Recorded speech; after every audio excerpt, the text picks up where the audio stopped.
감사합니다. 2025년도 첫 번째 수요 예배, 하나님의 영광을 돌리고 귀한 또 은혜의 문을 활짝 여는 그런 귀한 우리 애녹성가대 찬양, 하나님께 영광이 되고 또 우리 모든 성님께 큰 은혜가 된 줄로 믿습니다. 오늘 우리 사유하신 목사님, 그동안 3년 동안에 속초에서 이게 목회를 하시다가 이제 오셨는데 어떻게 첫 번째 또 사유가 됐습니다. 참 3년 동안 많은 또 목회를 통해서 경험을 쌓고 그리고 교회가 아주 부지런히 교회를 살펴갔고요. 아주 교회가 깨끗하게 정리됐다고 합니다. 이 성도님들이 또 한 해 더 할 수 없냐고 이렇게 진지하게 요청될 정도로 아주 충실하게 목회를 하셨고, 그리고 이제 이번에는 김효진 목사님이 가셨죠. 찬양을 통해서 큰 은혜를 끼치는 목사님인데 이제 1년도 안 됐지만은 또 다른 우리 전사님들에 비해서는 또 나이가 좀 있어요. 그래서 미리 목회 훈련하고 올라와서 다시 한번 찬양 인도도 하고 또 목회할 수 있도록 이렇게 됐습니다. 어쨌든 우리 임승민 목사님 또 김효진 목사님을 위해서 관심 있게 또 기도해 주셨으면 감사하겠습니다.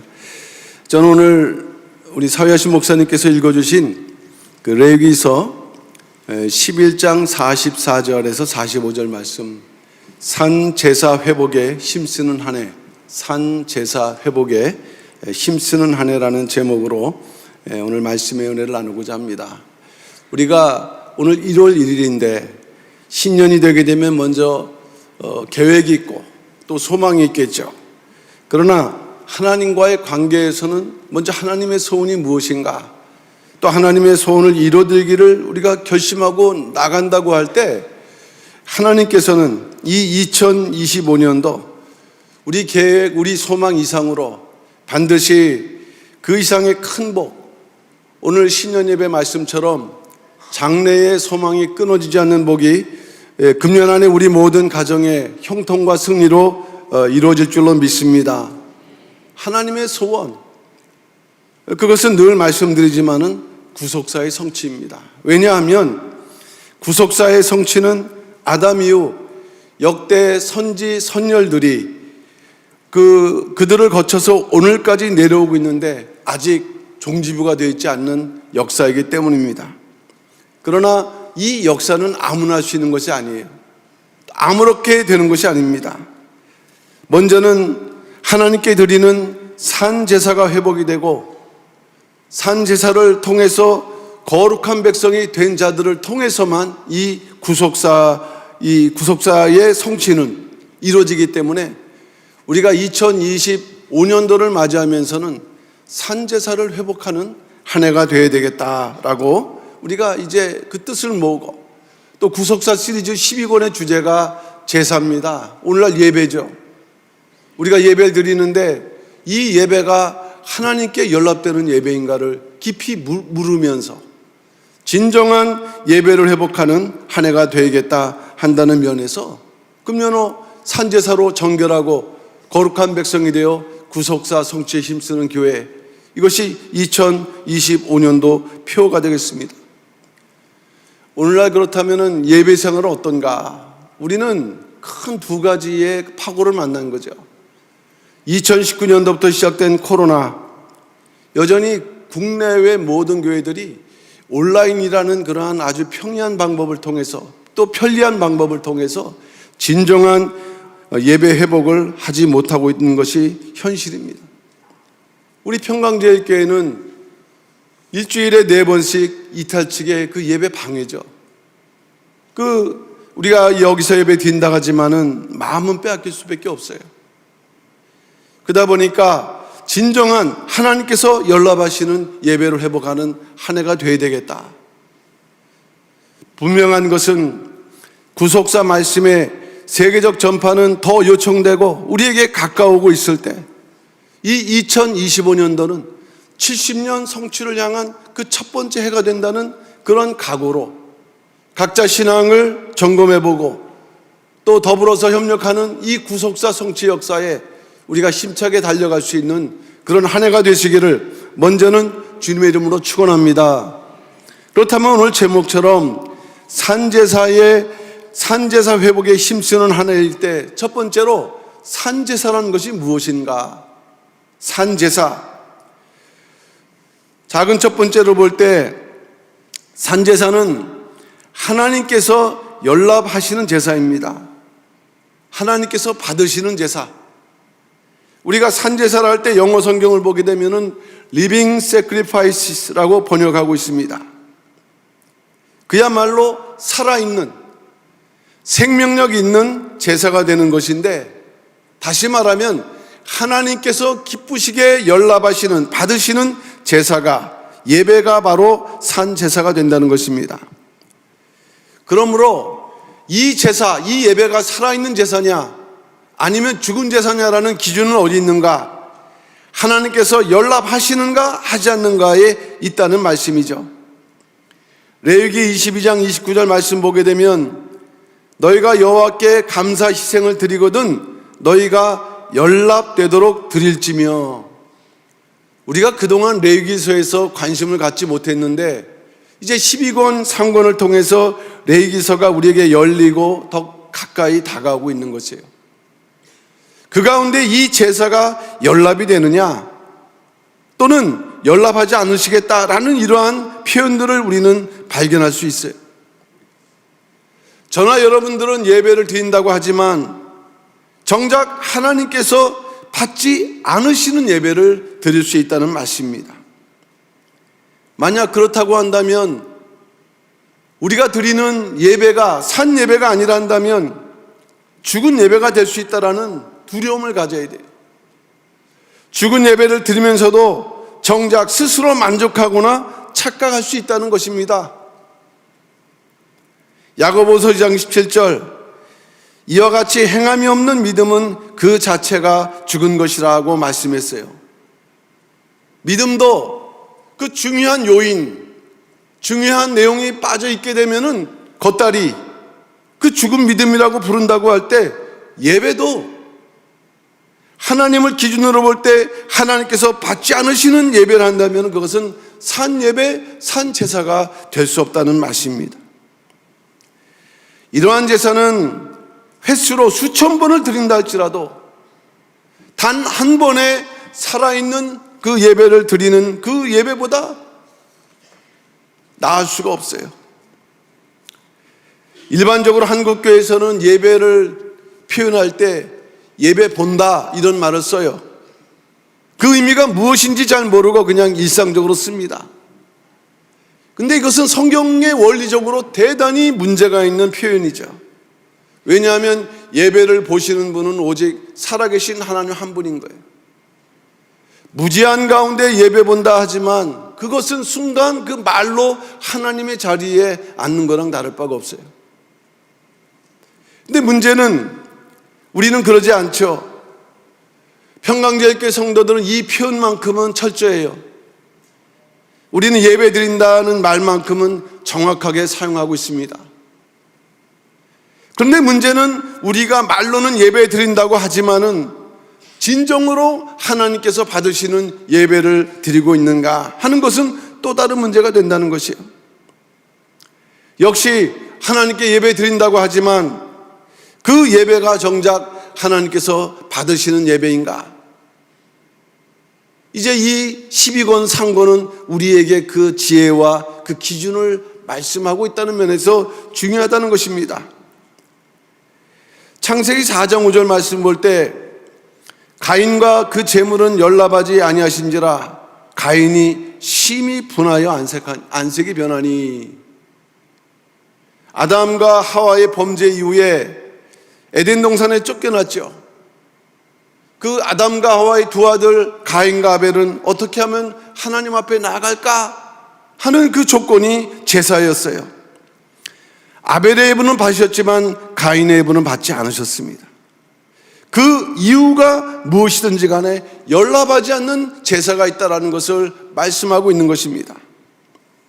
모양새는 비슷할 수 있지만 하나님께서 연락하지 않는 습관적인 예배 생활을 할 수 있다는 것이 오늘날 기독교인들의 그 신앙생활의 현실이 된다는 것이에요.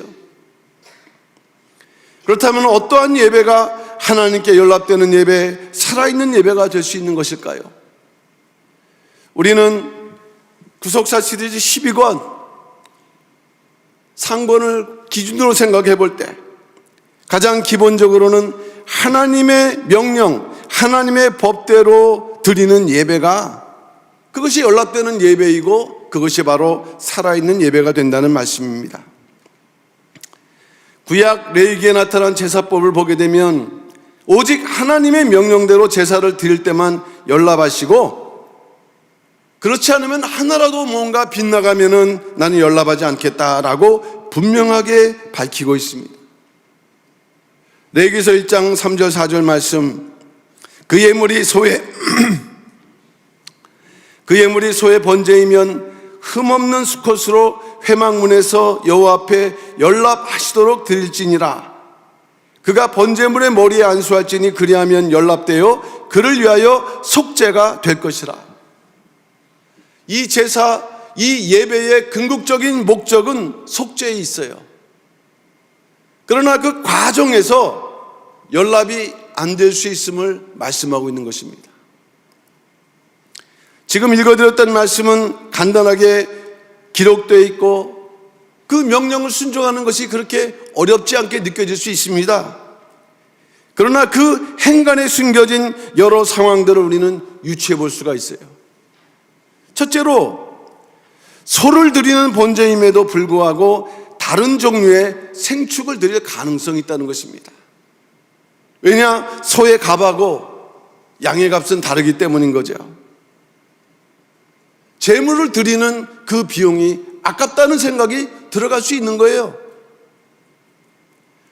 그리고 흠없는 수컷을 드리라고 했는데 흠이 있는 수컷을 제물로 드릴 가능성도 있다는 것입니다. 역시 흠이 있는 것은 상대적으로 값이 쌀 수가 있어요.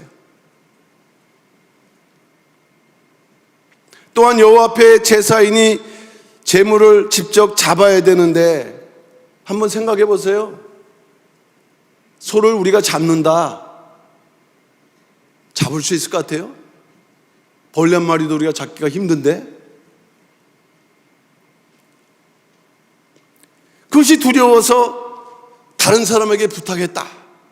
이런 가능성을 우리가 생각을 해볼 수 있다는 것입니다. 마지막으로 머리가 잘려진 짐승의 머리에 안수해야 되는데 그것이 두려울 수도 있다는 거예요. 하나님의 명령대로 드려야 될 제사에 인간의 불순종이나 여러 가지 변칙, 타협 같은 것이 동원될 가능성이 있는 것입니다. 제사인들, 이러한 모든 유혹의 가능성을 이기고 오직 하나님께서 명령하신 그 법대로, 그 명령대로 제사를 드릴 때만 하나님께서는 내가 받았다, 연락하셨다, 그리고 죄를 사해 주겠다라고 말씀하고 있는 것입니다.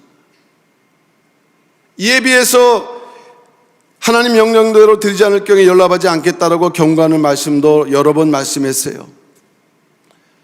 레위기 7장 18절, 19장 7절, 22장 20절, 23절, 25절, 그 중에 대표적으로 레위기서 22장 20절 말씀을 읽어보면 무릇 흠 있는 것을 너희는 드리지 말 것은 그것이 연락되지 못할 것임이니라. 누차 흠 있는 것을 드리지 말라고 말씀하는 거 보면 그 당시에 이럴 가능성이 너무 크기 때문인 거예요. 그리고 자기는 드렸다고 하지만 하나님은 받지 않으셨다라는 상황이 있을 수 있다는 것을 말씀을 하고 있습니다. 흠 있는 것을 제물로 드리지 말라는 명령을 했는데 이 명령에는 어떤 문제들이 있을까요? 어떤 신앙적인 의미들이 담겨 있을까요? 이것은 제사를 드리는 자의 신앙 양심과 깊이 연관되어 있는 부분입니다.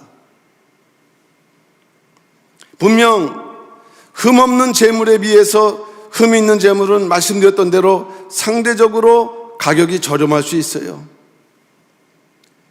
그리고 그 흠은 본인만이 알 수 있습니다. 살펴봐야 되는데 이 정도는 자기가 기준이 돼갖고 그저 관용적으로 넘어갈 수 있는 부분이 되는 거예요. 그럼에도 이 흠 있는 재물을 알고도 제사를 드린다고 할 때 그것은 첫째로 자기 양심을 속이는 제사요, 두 번째로 하나님의 명령을 불순종하게 될 뿐만 아니라 더 나아가 제사를 받으시는 하나님까지도 속이는 거짓 양심으로 드리는 제사가 되기 때문에 이런 제사는 수십 번 드려도 하나님께서 연락하지 않고 오히려 하나님 앞에 범죄가 될 뿐이다. 얼마나 무서운 말씀입니까? 예배는 하나님께 드리는 것이기 때문에 하나님께서 우리를 기다려주시고 용납하실 뿐이지 그 정도를 걸어가지 않게 되면 범죄가 되는 엄중한 사실을 깨달으면서 우리 교회 오면서 시작되는 게 예배인데 30년, 40년, 50년 이제 신앙생활 하신 분들은 10년, 20년 신앙생활 하시는데 나의 예배가 진정 하나님께 연락되는 성공적인 예배, 산 예배인가? 이 문제부터 해결되지 않는 가운데 어떻게 우리가 하나님의 소원, 구속사의 성취를 이룰 수 있겠는가 하는 말씀입니다.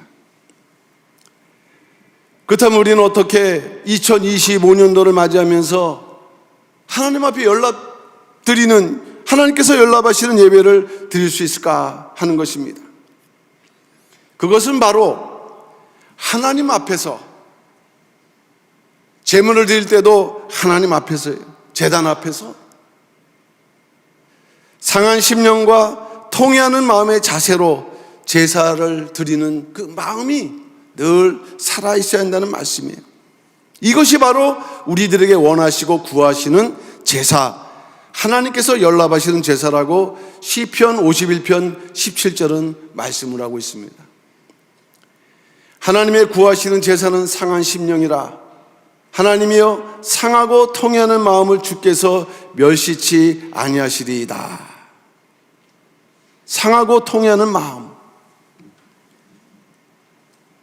하나님 앞에서는 두려움, 그리고 하나님께서 모든 것을 아신다는 그 경외함, 그 앞에서 자기의 모든 것을 내려놓고, 재물처럼 내려놓고 진실한 마음으로 하나님께 나아가고자 하는 그 마음이 살아있는 예배. 여기에 수백 명이 앉아 계시지만은 마음은 다를 수가 있어요. 그러나 분명한 것은 하나님께 나아가는 그 두려움을 갖고,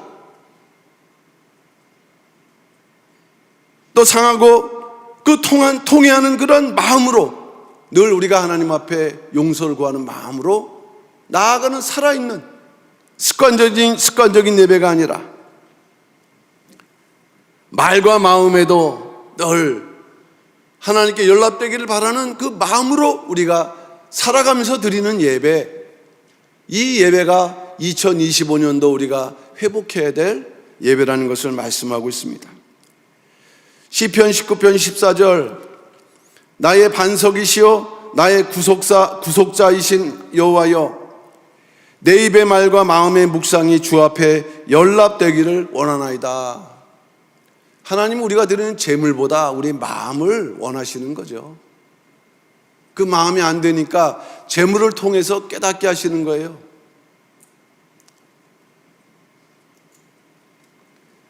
내 입의 말, 마음의 묵상은 그 마음속에서 말로 하지 않는 그러한 생각과 또 신앙적인 상상일 때 그것이 하나님께 연락되기를 바라는 삶부터 우리가 예배를 드리는 삶을 살아갈 때 우리가 드리는 예배는 진정으로 하나님께서 받으시는 예배가 된다는 것을 믿으셔서 이것이 바로 우리가 회복해야 될 진실한 예배이고 또한 성숙한 예배라는 것을 깨달으시면서 2025년도에는 보다 장성한 입장에서 믿음의 삶으로 말과 마음의 묵상까지도 연합되기를 늘 바라는 그런 마음으로 살아가면서 예배를 드리는, 그래서 우리 삶 자체가 아벨이 하나님 앞에 연합된 것처럼 우리를 받아주시는 그런 믿음의 승리가 있는 우리 모든 평강의 성도들 되시기를 주님의 이름으로 축원합니다. 마지막 두 번째는 거룩함이 있는 제사입니다. 산제사라고 할 때 뭐가 있다 그랬어요? 거룩. 로마서 12장 1절, 그러므로 형제들아 내가 하나님의 모든 자비하심으로 너희를 권하노니 너희 몸을 하나님이 기뻐하시는 거룩한 산제사로 드리라. 이는 너희의 드릴 영적 예배니라 말씀하면서 사도 바울은 이 산제사 앞에 거룩한이라는 그런 의미를 붙이면서 고백을 했어요. 그러니까 산제사는 자체가 거룩한 제사입니다. 하나님께서 연락하시기 때문에 거룩한 제사다. 거룩은 하나님의 그 기본적인 속성이죠. 산제사를 드려야 될 최고의 목적과 이유이기도 하다. 레위기서 11장 45절 오늘 본문인데, 나는 너희의 하나님이 되려고 너희를 애굽 땅에서 인도하여 낸 여호와라. 내가 거룩하니 너희도 거룩할지어다. 어찌 보면 얼마나 어려운 요구입니까? 어떻게 우리가 하나님의 거룩함을 따라갈 수 있어요? 근데 내가 거룩하니 너희도 거룩해라. 베드로 사도 역시도 이 말씀을 인용했죠. 베드로전서 1장 16절, 기록하였을 때 내가 거룩하니 너희도 거룩할지어다 하셨느니라 말씀했습니다. 하나님은 거룩한 분이시고 우리가 들어가야 될 새 예루살렘도 거룩한 성이라고 말씀했어요. 그곳에 들어가기 위해서는 오직 거룩을 회복하는 일 외에는 다른 방법이 없다. 거룩을 회복한 백성들만이 그 하나님 나라에 들어갈 수 있다. 근데 거룩을 회복할 수 있는 가장 좋은 방법이 뭐냐? 그게 바로 제사라는 말씀입니다. 거룩이 없다면 구속사의 성취의 자격자가 되기는커녕 다시 오시는 주님을 맞이할 수 없다라고 히브리서 12장 14절은 증거를 하고 있습니다. 모든 사람으로 더불어 화평함과 거룩함을 조치라. 이것이 없이는 아무도 주를 보지 못하리라. 주를 보지 못한다는 것은요, 재림이 없다는 얘기예요. 영접할 수 없다는 말씀이죠. 옆에 주님이 계셔도 알아보지 못하는 거예요. 알다가도 다 까먹는 겁니다. 약속이 없는 거예요. 거룩이 없을 때. 우리는 분명 예수 그리스도의 십자가 구속 은총에 힘입어서 다 거룩한 백성이라는 것을 믿으시길 바랍니다. 그러나 시작 단계로 가신 거룩과 새 예루살렘 거룩한 성에 들어갈 자격자의 거룩과는 레벨이 다르다는 거예요. 본질상 같지만은 하나님께서 인정하시는 온전한 거룩, 어떤 시험과 환난, 세상의 오염을 다 이기고 유지하는 그러한 거룩, 그런 거룩을 회복할 때만 우리는 새 예루살렘 성에 입성할 수 있다는 것을 말씀할 때 2024년도 지나서 이제 2025년도죠. 작년도에는 우리가 신앙의 기초를 닦자. 너무 기초를 잃어버렸으니까. 그 터전 위에서 이제 우리는 거룩함을 회복하자. 거룩한 것 같지만 하나님의 기준 입장에서 볼 때, 저는 12권을 볼 때 놀라웠어요. 레위기서가 왜 12권의 결론이 될까? 어차피 학원이 나와도 절기에서 마무리되기 때문에 주제로 보게 되면은 12권이 구속서 시리즈의 결론이 되는 거예요. 마지막 부분이 되는 거죠. 근데 읽어보면서 이 거룩을 가르쳐주고 있는 거예요. 예배와 제사를 가르쳐주면서 진정으로 예배드리는 것이 뭔가를 가르쳐주면서 거룩을 회복하는 길이 여기에 담겨져 있을 때 여기에 대해서 우리가 무지해서는 안 된다. 이제 기초 위에 진정한 거룩을 회복함으로 2025년도에는 무엇보다도 한 번의 예배를 드린다 할지라도 하나님께서 받으시는 거룩이 있는 산제사를 드리시는 우리 모든 평강의 성도들 다 되시기를 다시 한번 주님의 이름으로 축원합니다. 마지막 두 번째, 어떻게 거룩한 산제사를 드릴 수 있을까 하는 것입니다. 거룩한 제사를 드린다는 의미는 무엇일까요?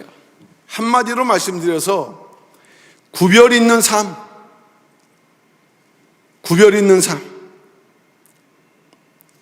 구별 있는 삶을 사는 것, 구별 있는 예배를 드리는 것. 오늘 본문 레위기서 11장 44절, 나는 여호와 너희 하나님이라 내가 거룩하니 너희도 몸을 구별하여 거룩하게 하고 땅에 기는 바 기어다니는 것으로 인하여 스스로 더럽이지 말라, 이렇게 말씀하고 있어요. 오늘 본문은 2025년도 그 표의 첫 번째 그 구절이기도 합니다. 거룩이라는 게 뭐냐? 그것은 구별이다, 간단하게 말씀하고 있는 대표적인 구절이에요. 거룩은 히브리 말로 카도시인데 그 뜻은 구별된 것이라는 의미를 지니고 있습니다. 읽어드렸던 레위기서 11장 44절 말씀 볼 때도 너희도 몸을 구별하여 거룩하게 하고, 몸을 구별하는 일이 바로 거룩하게 되는 일이다라고 분명하게 증거를 하고 있는 것입니다. 구별이 거룩이고 거룩하는 것은 또 구별한 일이다, 이 말씀이에요. 그렇다면 구별한다는 게 뭐냐? 구별이 있는 삶을 산다는 게 뭐냐? 그것은 자기 삶에 스며 있는 속된 것들, 그 속된 것들을 계속적으로 구별해 가면서, 분리해 가면서 살아가는 삶, 그것을 말씀하고 있는 거예요. 또 그러한 마음가짐으로 하나님께 나오고 하나님께 예배드리는 삶이 되는 것입니다. 말씀드렸던 대로 구속사 시리즈에서 이 거룩을 이루는 방법, 거룩의 과정들을 우리에게 구체적으로 말씀하고 있어요. 하나님께서 기뻐하시는 거룩이 있는데 그것을 회복하기 위한 과정을 말씀하고 있죠. 단계를 말씀하고 있는 것입니다. 그 가장 관건은 속된 것을 반드시 구별해야 된다. 나도 모르는 가운데 수십 년 신앙생활하면서 이 세속적인 것으로 엉키석키 돼갖고 하나님께서 받으시기에는 뭔가 주저가 되시는, 우리 삶 속에 이렇게 섞여 있는, 일상적 삶 속에 스며 있는 세속적인 것까지도 구별할 때 진정한 거룩이 회복되면서 그런 마음으로 우리가 예배를 드리는 것, 그것이 바로 거룩한 산예배가 진정으로 회복되는 길이다 말씀할 수 있는 것입니다. 12권 내용 보게 되면 속된 것에 대해서 말씀했는데, 이 속된 것에도 보면은 두 가지가 있다 그랬어요. 정결한 것과 부정한 것. 우리는 그동안 정결한 것 하면 거룩한 것의 또 다른 표현인가 보다, 이렇게 동일한 의미로 생각을 했는데 그게 아니라는 거예요. 결국 정결이라는 것은 거룩으로 나아가는 과정일 뿐, 하나님의 거룩을 회복할 때, 하나님께서 인정하시고 기뻐하시는 거룩을 회복할 때 비로소 우리는 영원한 하나님 나라에 들어갈 수 있는 자격자가 될 수 있다는 말씀입니다. 그렇다면 우리가 앞으로 산제사를 드리고 거룩을 회복하는 삶을 산다고 할 때 우리의 삶 속에서 구별해야만 하는 속된 것들은 어떤 것인가? 속된 것, 히브리 말로는 홀이라고 합니다. 홀. 그 뜻은 일상적인 것, 즉 공동의 것, 보통의 것, 일반적인 것, 보편적인 것, 이런 의미를 지니고 있는 것이에요. 이런 것들은 겉으로 죄가 됩니까? 죄가 되지 않습니까? 죄가 되지 않아요. 일반적인 게 왜 죄가 됩니까? 보편적인 것이 왜 죄가 돼요? 때때로 이런 것들은 인생을 살아가면서 필요한 것이기도 합니다. 에덴 동산을 들여다보게 되면 이 속된 것은 각종 나무의 실과와도 같다고 하겠습니다. 창세기 2장 16절, 여호와 하나님이 그 사람에게 명하여 가라사대 동상 각종 나무의 실과는 내가 임의로 먹되. 선악을 알게 하는 나무는 절대 먹어서는 안 된다 금령을 내리쳤지만은 이 각종 그 나무의 실과는 임의로 먹어도 그만 안 먹어도 그만 먹는 것을 허락하셨어요. 그러나 문제는 각종 나무의 실과는 먹고 생활할 수도 있지만 우리를 영생으로 인도하지 못한다는 데 있어요. 오히려 계시록을 보면 마지막 거룩한 성에 입성할 때는 이 속된 것은 영적 장애물, 오히려 거짓말과 동일하게 취급되는 그러한 범죄가 된다는 말씀입니다. 요한계시록 21장 27절 말씀이죠. 무엇이든지 속된 것이나 가증한 일 또는 거짓말하는 자는 결코 그리로 들어오지 못하되 오직 어린 양의 생명책에 기록된 자들 뿐이라 말씀하면서 속된 것 안 된다. 이제 가는 과정에서는 용납되지만 에덴 동산의 생명나무를 따먹는 그때는 버려야 될 것이 된다는 말씀이에요. 근데 우리가 그 뭔지를 모르는 거예요. 그게 우리의 삶 속에 개인적으로 속된 것은 겉으로는 하나님의 뜻에 도전하지 않습니다. 반대하지 않아요. 그렇다가 받아들이지도 않아요. 오히려 겉으로 볼 때는 순수하거나 깨끗하게 보일 수 있는 상태입니다. 사람으로 치면은 이 땅에서 모범시민, 법규 잘 지키고 남들에게 불이익 끼치지 않는 올바른 삶을 사는 사람과도 같다고 할 수 있겠어요. 좀 더 차원을 높인다고 한다면은 산속에 올라가서 수양하고 수련하면서 나름대로의 깨끗함을 유지하는 삶 같은 거 나쁘지 않습니다. 우리가 배워야 될 또 부분이 있을 수 있어요. 그러나 엄밀한 하나님의 거룩한 기준에서 볼 때 그러한 상태는 이도 저도 아닌 중도와 같은 삶이다. 뜨겁지도 차지도 않는 중도와 같은, 영적 세계 중도는 없습니다. 근본적으로 하나님과의 거룩과는 다른 것이기에 그러한 정결 상태에서의 그러한 상태에서는 하나님의 그 거룩을 이룰 수 없다는 것을 우리에게 말씀하고 있습니다. 문제는 우리 삶 속에 그러한 속된 것들, 하나님께서 기뻐하지 않는 것들이 있을 수 있다는 거예요. 오랜 신앙생활 가운데 타협한 것들, 어느 정도 자기가 정해놓은 것들, 예물 드리는데 온전히 드리지 못하는 것들,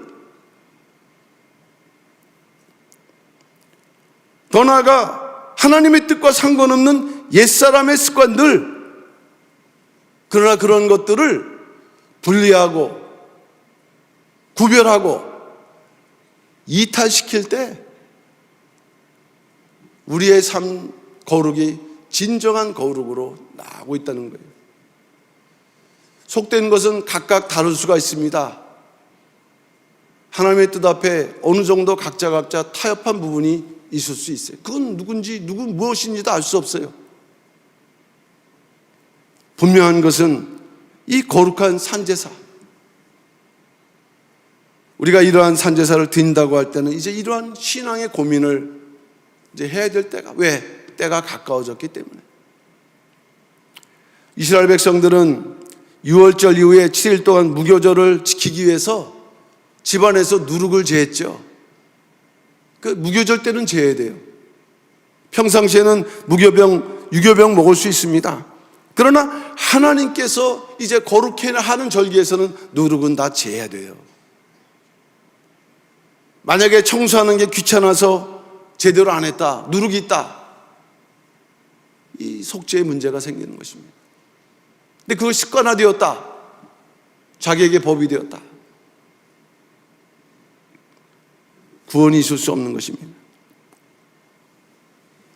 하나님께서 기뻐하시는 거룩한 산제사, 우리 생활에 여전히 스며있는 누룩과 같은 옛사람의 습성을 우리가 구별하고 분리하는 삶, 이것이 바로 이제 거룩을 회복해 나가는 삶이라는 것을 깨닫는 가운데 기도하면서 또 말씀에 따라서 우리가 진정으로 이러한 하나님 기뻐하시는 제사를 회복하시는 우리 모든 평강의 성도들 되시기를 주님의 이름으로 축원합니다. 결론적으로 말씀드립니다. 우리가 예배를 기준으로 2025년도 산제사를 회복하기 위해서 구별하고 분리하기를 노력해야 되는 그러한 좀 대표적인 것들이 있다면 그것은 무엇일까? 그 작은 첫 번째 보면 하나님의 영광을 위한 예배가 아닌 자기 만족을 위해서 드리는 그런 마음이 있다면 이제 그 마음을 분리하고 하나님의 영광을 위한 예배로 드려야 된다. 출애굽기 20장 23절 너희는 나를 비겨서 은으로 신상이나 금으로 신상을 너희를 위하여 만들지 말고, 이것은 우상 숭배에 대한 문제 같지만 예배의 본질을 말씀하고 있는 거예요. 너의 만족을 위해서 예배드리는 것이 아니다. 우리가 초반에는 그럴 수 있어요. 그러나 신앙생활에 적어도 20년, 30년, 40년 되는 그런 연조가 있을 때는 하나님께 영광 돌리는 그런 예배가 되어야 된다. 작은 두 번째는 하나님께서 명령하신 날과 시간은 철저하게 지키는 시간의 분리가 필요하다. 우리의 시간에 맞춰서 나의 그 스케줄에 맞춰서 예배를 늦게 오기도 하고 일찍 가기도 하고, 그러니까 하나님께 받으시다가 마실 수도 있는 거예요. 기준이 하나님이 되어야 된다는 말씀이에요. 출애굽기 20장 10절 제7일은 너희 하나님 여호와의 안식일인즉 너나 내 아들이나 내 딸이나 내 남종이나 내 여종이나 내 육축이나 내 문 안에 유하는 객이라도 아무 일도 하지 말라. 이 객은 신앙이 없는 사람일 수도 있습니다. 그러나 철저하게 하라. 우리가 주일을 평생 지켜왔지만 진짜 하나님 기뻐하시는 주일을 지켰는가? 또 주일 예배를 드렸지만은 혹시 또 자기 중심적인 그러한 주의를 지키는 것은 아닌가? 마지막 작은 세 번째, 일상적으로 짓는 죄에 대해서 예배 앞서 철저한 회개를 통한 죄에 분리하는 삶. 예배는 하나님 앞에 나오는 순간이다. 그러할 때 우리가 예배 앞서서 자기의 죄에 대해서 그 죄를 분리시키는 그러한 상하고 통회하는 마음, 죄의 분리를 하고, 그래서 온전히 산 제물이 될 수 있는 그러한 살아있는 예배, 그런 예배가 우리가 노력해야 될 2025년도, 이것은 생활의 문제입니다. 또 이것은 예배의 문제예요. 이제 뜻과 상관없는 것들을 우리에게 분리해 나가야 돼요. 교회도 어떻든 이탈이 돼버렸어요. 이탈. 우리가 이탈시킨 게 아닙니다. 하나님의 생각도 못했죠. 그냥 두려울 뿐이에요. 핀셋처럼 이렇게 핀셋으로.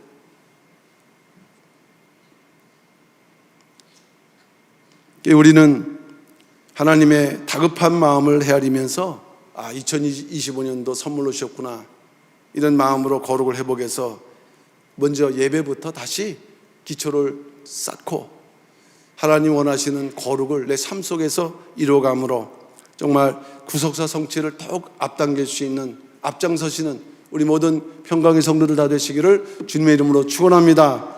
기도하겠습니다. 사랑의 아버지 하나님, 감사드립니다. 2025년도 새해를 허락하시고 이제 첫 번째 수요 족보 기도회로 이렇게 불러주셔서 예배를 드립니다.